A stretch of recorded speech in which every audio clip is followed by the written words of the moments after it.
Hello everybody. Today we're going to talk about percent change. So we're talking about the percent something's changing. We're comparing two different values and again assessing how much they changed. So it's actually a very easy formula, and I'll actually teach you to start off with an example. So let's say a bird flew from 32 feet from a tree branch to 9 feet. And we want to determine the percent change in that bird's two landing spots. Well, it's very simple. All you do is you take the larger number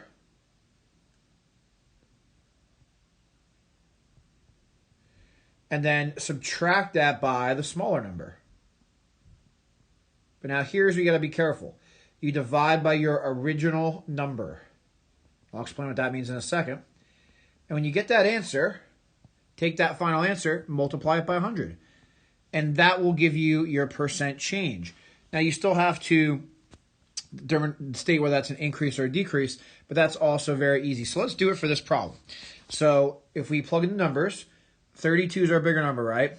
So we do 32 minus 9 for the larger minus the smaller. Now, which one is the original number? It's the first number given your problem, or the from number. So the bird went from 32 feet to start. So we're dividing it by 32 in this case. So the first number given your problem, or the from number, that will be your original number, okay? So using your calculator, you're going to do the math on this. So 32 minus 9 is 23. I don't need a calculator for that. Then divide 23 by 32 in your calculator, okay? When you divide 23 by 32 in your calculator, and I'm just going to continue on the left here, you get 0.71875. That's all the digits. And remember, to make any decimal into a percent, so this isn't anything new, you just multiply it by 100. And now we'll round our final answer. So notice I don't round until we're done with everything. So when you multiply it by 100, that moves the decimal 2 places to the right. It'll be 71.8, and at 5, we'll move that 7 up to an 8. So 71.88%. We do have one more thing to do, though. When you do percent change problems, you have to state whether it's an increase or a decrease. And all it is from your original problem. So if we go back to the original problem, the bird flew from 32 feet to 9 feet.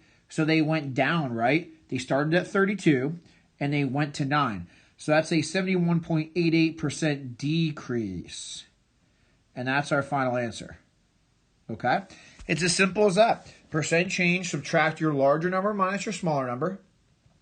Take that answer, divide it by your original number. That's the first number in your problem, or where you started from. Then take that answer, it'll be a decimal, times it by 100 to make it a percent. You just have to look at your original problem to determine whether it's a percent increase or a percent decrease.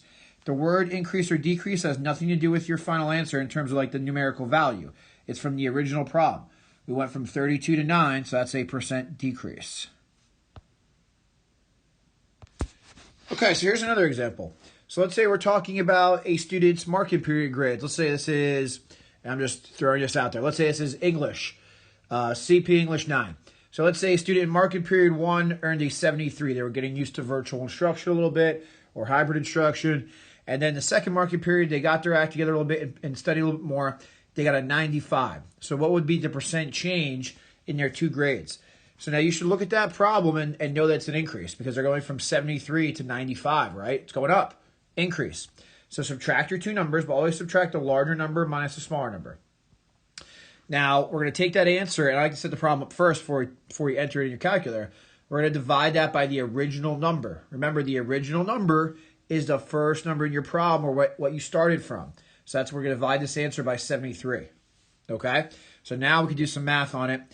95 minus 73, 22, right? Divide that by 73 using your calculator. You're going to get a decimal. So the decimal I got was about 0.301369. Now you might say, oh, Mr. Pippage, why aren't you rounding? Because I'm not rounding until we get to our final answer. Because remember, this is a decimal. We want to make it into a percent. So as you know, to make any decimal percent, you multiply by 100. So we get 30, and you just move your decimal really 2 places to the right when you multiply by 100. 1, and that 6 will bump that up to a 4%. Now remember, This is the percent change. We got to state whether it's an increase or a decrease. It went from 73 to 95. That's going up, so this is an increase. You can see this is really simple, right? Percent change. Subtract your two numbers. Take that answer. Divide it by your original number. You'll get a decimal. And then times it by 100 to make it into a percent. Just get that word from your original problem. Okay? Again, it's really this simple. And again, you can use this for anything. Like I'll give you two example problems right now. You can use it for like stock prices. And I look at that a lot. Like, you know, the tendency of stocks over time. Not that I'm like a big financial guy, but even though I'm a math guy, I'm not big into like those, you know, those aspects of like Wall Street and things like that. But if you look at stock prices, you want stocks that maybe are consistently over time trending upward, hopefully, right? And not having these large spikes or volatility. So there's so many aspects where percent change is valuable. You know, if we're talking about like the Philadelphia Eagles this year, you know, we're looking at their play. They're down in a lot of categories, so we know that their record shows they're not doing too good, but also the statistics show that a lot of the percent change in terms of like their total yards or completion percentage for the quarterback is going down, right? So it has a lot of implications for everyday life. Okay, so here's two problems I want you to try on your own. So I want you to find the percent change, and after you do it, determine whether it's going to be a percent increase or a percent decrease. So at this point, pause the video and try these two problems. And then after you're done, restart the video and see how you did. So the next 20 seconds will be blank.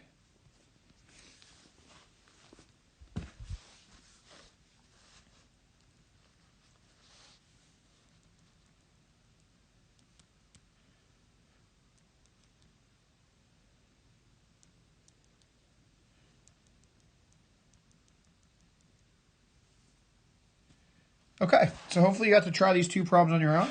So let's go over them. So let's say, and we don't know what they're referring to, but I'm just throwing these hypothetical examples out there. Let's say number one's referring to the miles that somebody ran. Maybe they compared how far they could run, you know, and track their progress. And the first month they could only run 3.2 miles comfortably, but the second month they could run 5.7 miles. So we subtract those two values, 5.7 minus 3.2. You get 2.5, right? But now you divide that by your original amount, or the amount you started with, by 3.2. So using your calculator, divide 2.5 by 3.2. So now I divided 2.5 by 3.2. I got 0.78125. And now remember, that's a decimal, so you got to times it by 100 to make it a percent. So that just moves our decimal over two places, and if you round out to the nearest hundredths, because our final answer, you get 78.13%. And now it went from 3.2 to 5.7, so 78.13% increase. Okay, that's a pretty good increase. And then number two, and by the way, we didn't actually see any examples like this, but it is very possible to have percent increases or decreases greater than 100%, sometimes like 200%, 300% or more, because you're comparing it to the original amount. So if, like, let's say you have a product and it just skyrockets in terms of sales, that could be a growth of maybe sometimes over 300 or 400%. So it is very possible to have that. But maybe number two refers to like salaries, and during this tough time, maybe somebody's salary unfortunately dropped from 35 to 28.80. So let's figure out the percent change. This would be a good thing to calculate because you want data. Sometimes if you're trying to negotiate with your employer, 35 minus 28.80, and that gives you 6.2. You don't really need to write the zero because you're just doing the math right now. Divide that by your original number, the starting number, 35. Okay, use your calculator for that. And then I got, looks like 0.17714. Remember, because I'm doing one more step, I'm not going to round that yet. To make that decimal into a percent, we multiply by 100, and now we could round it. So just leave that in your calculator screen, then hit times 100. When you do that, you get 17.71%. And then if you compare these two numbers, it went from 35 to 28.80. That's a decrease. So a 17.71% decrease. That's how you do it, guys. Very easy. Subtract your two numbers, divide by your original. Take that answer then, times by 100, and you got it. All right? But notice when I do it, though, I subtract my two numbers first, get your answer, then divide it by 35. So, be careful with your math there. Make sure you're doing the math on the numerator first before you divide it by the denominator. So thank you very much. Hopefully you found this video lesson helpful and you can determine percent change given any situation. If you have any questions, feel free to research it online, percent change or percent increase or percent decrease, or send me an email or come to a Google Meet. I'd be happy to answer your question. Thank you very much and have a fantastic day, everybody.